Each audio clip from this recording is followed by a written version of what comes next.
Hello नमस्कार, मैं doctor Rajneesh Kumar आप सभी का एक बार फिर से हार्दिक स्वागत करता हूं।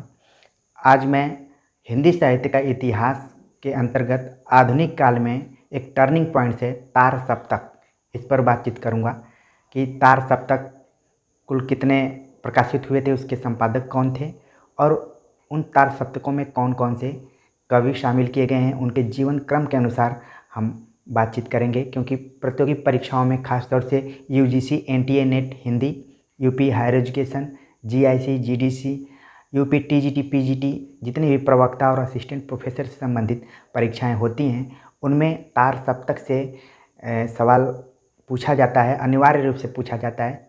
तो उस पर हम अभी बातचीत करने जा रहे हैं। उम्मीद है कि आप लगातार मेरे साथ जुड़े रहेंगे। कुछ सूत्रों के माध्यम से भी हम इसे समझने की कोशिश करेंगे। पहले हम समझते हैं कि सप्तक क्या है। सप्तक जब मैं लिख रहा हूँ तो इस शब्द में ही छिपा हुआ है कि सात का समूह, वो किसी भी चीज़ का समूह हो सकता है। इसमें हम कवियों के बारे में बात कर रहे हैं। 7 कवियों का समूह है। अब तक हिंदी साहित्य में कुल 4 सप्तकों का संपादन किया गया है, जिसके संपादक अज्ञेय थे। तो ये भी कई बार एग्जाम में पूछा जाता है कि कुल कितने संपादन हुए थे। तो 4 है उनकी संख्या और संपादक थे अज्ञेय, जिनका कि पूरा नाम है सच्चिदानंद हीरानंद वात्स्यायन अज्ञेय, जिसमें सच्चिदानंद खुद उनका नाम है, हीरानंद उनके पिताजी का नाम है, वात्स्यायन उनकी जाति का नाम है और अज्ञेय जो है ये उपाधि दी गई थी। और इसकी भी एक रोचक कहानी है। जब हम अज्ञेय पर बातचीत करेंगे तो विस्तार से बताने की कोशिश करेंगे। ठीक है, अभी ध्यान में रखने की ज़रूरत है कि अब तक कुल 4 सप्तकों का संपादन किया गया है अज्ञेय द्वारा। कब कब किया गया है इसको थोड़ा सा देख लेते हैं।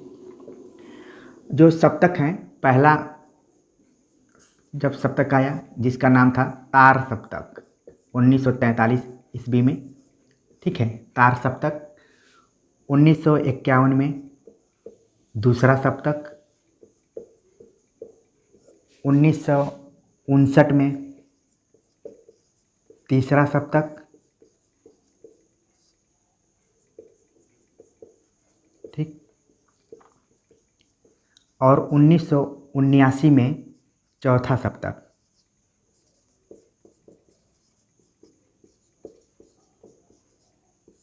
ये 4 सप्तक अभी तक संपादित हैं।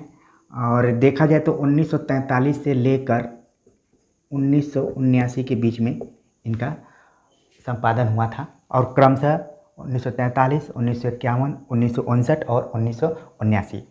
अब ध्यान देने वाली बात यह है कि जो तार सप्तक है, जो पहला संपादन किया गया था उसका नाम है तार सप्तक।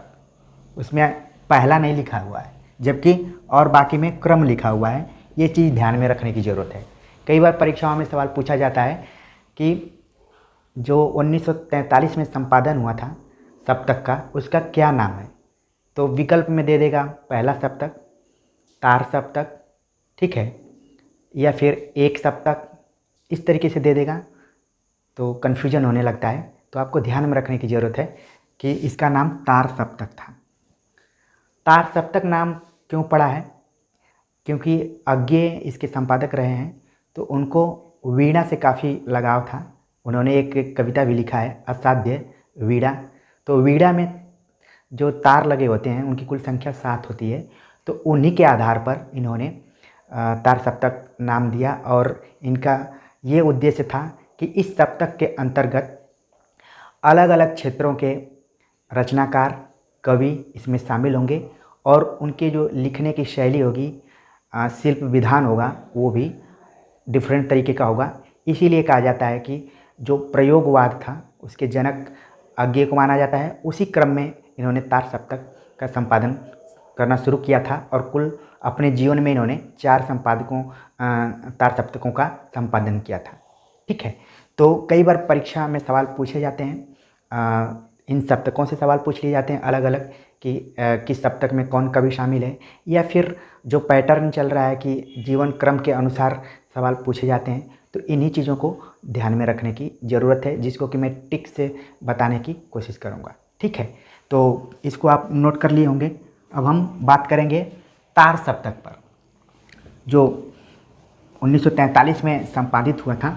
ये तार सप्तक में कौन कौन कवि शामिल हैं और इसकी जितने भी तार सप्तकों का संपादन अज्ञे ने किया था, सबकी भूमिका लिखा है और उस भूमिका में उस सप्तक के बारे में उन्होंने एक कोई दृष्टि देने की कोशिश की है। इसलिए तार सप्तक का हिंदी साहित्य में कविता और आलोचना दोनों के विकास में अहम योगदान रहा है। इसीलिए जितने भी तार सप्तक के कवि हैं वो मूल रूप से कवि तो हैं ही, उन्होंने आलोचना के लिए भी कई स्थापनाएं दी हैं, जिनमें कि अज्ञे और मुक्तिबोध, इन दोनों का नाम पहले नंबर पे आता है। और संयोग की बात है कि इन दोनों कवियों के आलोचना कर्म पर मैंने खुद रिसर्च किया हुआ है, अज्ञे और मुक्तिबोध के आलोचना कर्म का तुलनात्मक अध्ययन। तो जब भी अज्ञे और मुक्तिबोध पर बातें होंगी तो ज़रूर इस पे रिसर्च जो किया गया है और खुद मैंने किया है, तो उससे भी कुछ नई बातें आप सभी को पता चल सकती हैं। पहले हम तार सप्तक पर ही बात कर लेते हैं कि तार सप्तक में इसमें कौन कौन से कवि शामिल हैं। फार्मूला के आधार पर हम इसको देखने की कोशिश करेंगे। इसकी भूमिका में अज्ञे ने लिखा कि हम केवल प्रयोग करने के लिए नहीं आए हैं बल्कि राहों के अन्वेषी हैं। कई बार ये सवाल आता है कि राहों के अन्वेषी किसने कहा है, तो अज्ञे ने कहा है। और किस सप्तक की भूमिका में, तो तार सप्तक की भूमिका में कहा है। कई बार सवाल पूछा जाता है, तो ये भूमिका में इन्होंने कहा, इसको नोट करने की ज़रूरत है कि राहों के अन्वेषी हैं। जितने भी सातों कवि हैं वे राहों के अन्वेषी हैं। ठीक, ये सवाल कई बार पूछा जाता है और किसका कथन है, तो ये अज्ञे का है। और किस सप्तक की भूमिका से है, तो तार सप्तक की भूमिका से लिया गया है। अब हम देखने की कोशिश करते हैं कि तार सप्तक में कौन 7 कवि शामिल हैं और क्रम के अनुसार देखने की कोशिश करेंगे। तो आप इसको मोबाइल नंबर की तरह इनका क्रम याद कर लेंगे और मुझे उम्मीद है कि तुरंत आपके दिमाग में ये फिक्स हो जाएगा। तो मैंने फार्मूला बनाया, उसको पहले आपको ध्यान में रखने की ज़रूरत होगी। अंग्रेजी में फार्मूला है आर्म MNGB। ठीक है, आर्म MNGB। ये हमारे दैनिक जीवन में उपयुक्त जो भी शब्द हैं उनके आधार पर मैंने बनाने की कोशिश की है। आर्म तुरंत आपको याद हो जाएगा, आर्म MN दोनों शब्द वर्ड एक ही साथ आते हैं और GB का हम हमेशा प्रयोग करते हैं, तो हमारे दिमाग में तुरंत बैठ जाएगा आर्म MNGB। ठीक है, अब हम क्रम से देखने की कोशिश करते हैं कि इस फार्मूला के आधार पर उन 7 कवियों को, तो ए से हो गए अज्ञे और इनका जो जीवन क्रम था वो 1911 में इनका जन्म हुआ था। ठीक, आर से हो गए रामविलास शर्मा, रामविलास शर्मा, इनका जन्म हुआ 1912 में। एम से हो गए मुक्तिबोध। ठीक है, तो मुक्तिबोध, इनका जन्म हुआ 1917 ईस्वी में। और अगला एम से हो गए माचवे, जिनका नाम पूरा नाम है प्रभाकर माचवे, इनका भी जन्म 1917 में हुआ। तो आप देख रहे हैं कि जितने भी कवि हैं वो लगभग इनका जो जन्म है 2-4 साल के अंतर पर इधर उधर हुआ है। ठीक है, अभी जगह कम होने की वजह से मैं बगल में लिख रहा हूँ, लेकिन जब भी आप नोट्स बनाएं तो नीचे लिखते जाएं ताकि आपको फार्मूला भी याद रहे और इन कवियों का नाम भी याद रहे। ठीक है, तो एन से मैं यहाँ पर लिख रहा हूँ नेमीचंद जैन, नेमीचंद जैन। ठीक है, इनका जन्म हुआ 1918 ईस्वी में। नेमीचंद जैन ने मुक्तिबोध रचनावली 6 खंडों में प्रकाशित करवाया है, उसका उन्होंने संपादन किया है। तो आप देख रहे हैं कि ये कवि आपस में भी एक दूसरे पर किताबें लिखे हैं, इनसे भी कई बार सवाल पूछा जाता है, तो ध्यान में रखने की ज़रूरत है। ठीक है, और अगले जो कवि हैं जी, मतलब गिरिजा कुमार माथुर, गिरिजा कुमार माथुर, इनका जन्म भी 1918 ईस्वी में हुआ। और आखिरी जो कवि हैं इस सप्तक के, मतलब कि तार सप्तक के, उनका नाम है भारत भूषण अग्रवाल, भारत भूषण अग्रवाल। इनके नाम पर पुरस्कार भी दिया जाता है, जो युवा कवि होते हैं भारत भूषण अग्रवाल नाम से पुरस्कार भी दिया जाता है, तो इसको भी ध्यान में रखने की ज़रूरत है। और इनका जन्म हुआ था 1919 ईस्वी में। तो आपने देखा फार्मूले के आधार पर कि आर्म, MNGB और उन अल्फ़ाबेटिकल नामों से किन किन कवियों का नाम सामने आ रहा है, और उनके जीवन क्रम को भी मैंने बताया। बहुत ज़्यादा अंतर नहीं है, और जब इनकी शताब्दी आती है तो लगातार आती है, ठीक है। तो लगभग ये 2021 चल रहा है और सबकी जन्म शताब्दी बीत चुकी है। तो ये 7 कवि हैं। मुझे उम्मीद है कि फार्मूले के आधार पर आपको तुरंत याद हो गया होगा।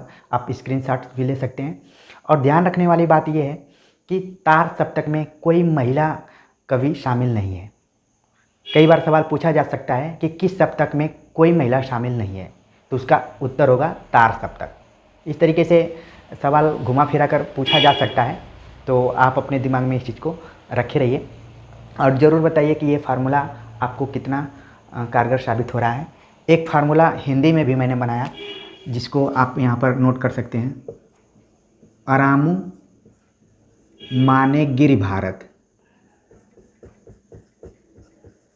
ठीक है। तो अज्ञे रामविलास शर्मा, मुक्तिबोध, माचवे, नेमीचंद जैन, गिरिजा कुमार माथुर और भारत भूषण अग्रवाल। तो इसके माध्यम से भी याद कर सकते हैं, और जो अंग्रेजी का फार्मूला मैंने दिया इसको भी आप अपना सकते हैं। तो इन दोनों फार्मूला में से बस कोशिश ये है कि आपके दिमाग में तुरंत तार सप्तक के कवि बैठ जाएं, ताकि परीक्षा में आए तो आप कंफ्यूज ना हो कि ये तार सप्तक के हैं कि दूसरा तार सप्तक के हैं, ये तीसरा सप्तक के हैं कि चौथा सप्तक के हैं। कुल 4 सप्तकों के बारे में मैंने चर्चा की थी। उसमें इस लेक्चर में तार सप्तक पर हमने चर्चा किया, और जहाँ से भी इम्पॉर्टेंट सवाल पूछे जाते हैं उनके बारे में भी मैंने बताया। तो मुख्य रूप से आपको ध्यान में रखने की ज़रूरत है कि कुल 4 सप्तकों का संपादन अज्ञेय यानी कि सच्चिदानंद हीरानंद वात्स्यायन ने किया था 1943, 1951, 1959, 1979, ठीक है। फिर उसमें मैंने तार सप्तक के कवियों के बारे में चर्चा की कि कौन कौन शामिल हैं। तो उम्मीद है कि ये लेक्चर आप सभी को पसंद आया होगा। कमेंट्स कर ज़रूर बताइए। मिलते हैं नए टॉपिक के साथ, तब तक के लिए नमस्कार।